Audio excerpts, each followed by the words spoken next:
Hello, my name is Morgan Conley, and this presentation is for Community Health Nursing with Professor Jennifer Van Fleet. And the title of this presentation is Women at Risk for Violence. A population at risk. Women are at an increased risk of experiencing sexual and/or physical violence from intimate partners and non-intimate partners. This is especially true when alcohol and drugs are involved. The objective data. Drug and alcohol use frequently occur with domestic violence because substance use makes it more likely that someone with abusive tendencies will commit violence. 40 to 60% of reported domestic abuse involves drugs and alcohol. The World Health Organization estimates that 30% of women, that is 1 in 3 worldwide, have experienced physical/sexual violence in their lifetime.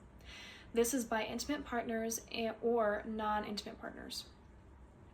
The World Health Organization also states on their website that most of the violence is within an intimate relationship. Almost 1/3 of women ages 15 to 49 have been subjected to some form of physical or sexual violence by their partner. The increased violence among women is reflected in poor mental health and an increase in the risk of obtaining HIV within some settings. The objective data continued. Risk factors for violence include poor education, past maltreatment in childhood, witnessing family violence, harmful alcohol use, harmful masculine behaviors such as multiple sex partners, community/societal norms, low levels of women's access to paid employment, and low levels of gender equality. Everytown research states that every month 76 women are killed by their partner. Regarding gun-related deaths among women in high-income areas, 92% are murdered by their partner. This number continues to rise. Women in the U.S. are 28 times more likely to die by a gun than women in peer nations. An abuser's access to guns significantly increases women's risk of death. 4.5 million women have reported feeling threatened with a gun by a partner. Note that there is no research to suggest that women owning a gun can increase their safety within this context. In the state of Indiana, 42.5% of women will experience violence or stalking at some point in their lives. In Elkhart County, calls regarding domestic violence increased from about 1,500 in 2019 to over 1,900 in 2020. Also, noteworthy here, just because an abuser doesn't pull the trigger doesn't mean that there's no damage done. There's still a lot of psychological damage that occurs with women, even if they're never shot. But just the sheer fact of their abuser having a gun is enough. Also, the reason why guns are involved in this conversation is because if you research violence against women, this is one of the major topics that comes up. So that's why that is in this presentation. Objective data continued here. Compared to white women, Black women are 4 times more likely to be fatally shot by a partner. Black women ages 18 to 34 are at the greatest risk. They are 7 times more likely to be murdered by their partner than white women of the same age group. American Indian/Alaskan Native women are more than 2 times more likely than white women to be shot by their partner. Also noteworthy, in regards to the American Indian/Alaskan Native women, the numbers that are reported are not accurate for whatever reason.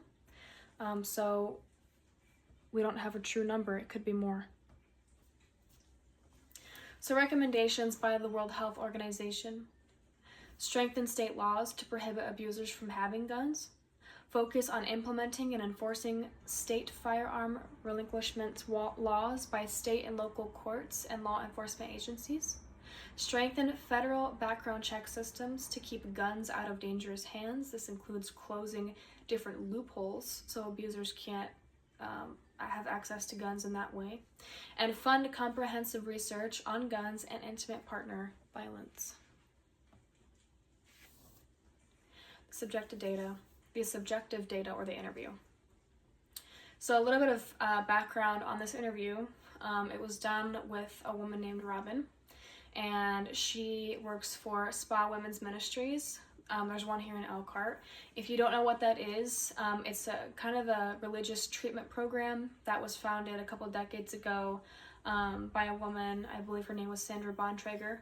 But she took in one woman. That's how it started. And then now they have 3 homes in Elkhart.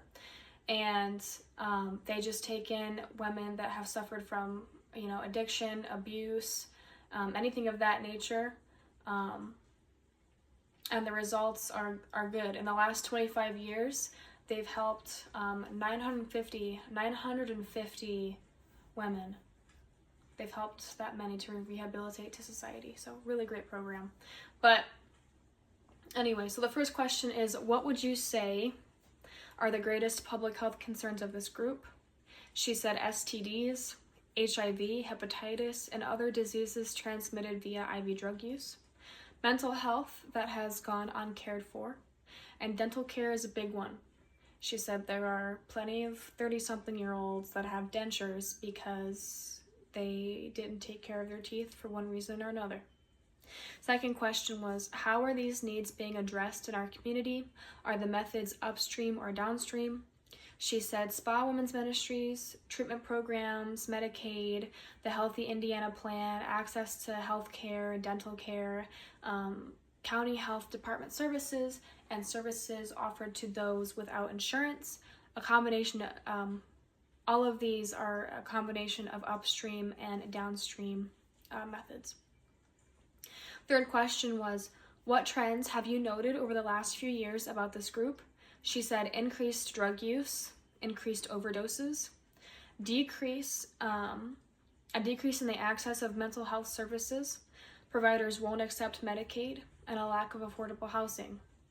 Which the decrease in access to mental health services was surprising to me, given how aware we as a society are of mental health struggles. And the last question that I added was, do you think that there's anything different that could be done for these individuals? She said, more recovery type programs, more residential / housing programs. Community diagnosis. The needs of this population include access to insurance, access to medication / treatment, more treatment centers, extended and easy access to support systems related to domestic violence / IPV, intimate partner violence, and increased / continuing education regarding violence. So out of 3 diagnoses, 1, there is an increased risk of IPV among women related to poor education, childhood trauma, etc. That's on the slides that I listed before, as demonstrated by the disproportionate statistics regarding violence among women.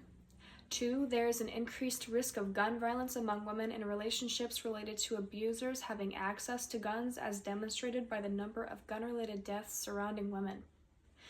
3, there is an increased risk of HIV / STDs among abused women related to drug use / lack of community resources, as evidenced by the Spa Women's Ministries interview. I chose to prioritize the first one. I chose to prioritize IPV because the gun and drug issues appear to stem around IPV, and I think that if that decreases, perhaps we would see a decrease in the violence related to drugs and firearms among women. Interventions and evaluation. First one, extend and make IPV / DV domestic violence part of the middle school / high school education. Evaluate by introducing this and see the trends over 5 to 10 years. This is a primary intervention. It's an upstream approach. Second would be easy and extended access to victims of DV and IPV, because then mom and children can escape the cycle. This would include access to a home, medications, therapy, etc. Evaluate by implementing and then reviewing the trends over 3 to 5 years. This is a tertiary intervention, and it is a downstream approach. Last one would be screening in public / private places. there's already some of this that I've noticed, but I'm interested to see the results that we would get if we introduced it like on a larger scale. So this includes restaurants, bars, etc. A place where women are able to say something or do something. This is a secondary prevention aimed at early detection, and it is a downstream approach. Place these and evaluate the trends within communities that have them and those that don't. Measure within 1 to 3 years. And I think the last page is just my references. Thank you so much for listening, and I hope you learned something.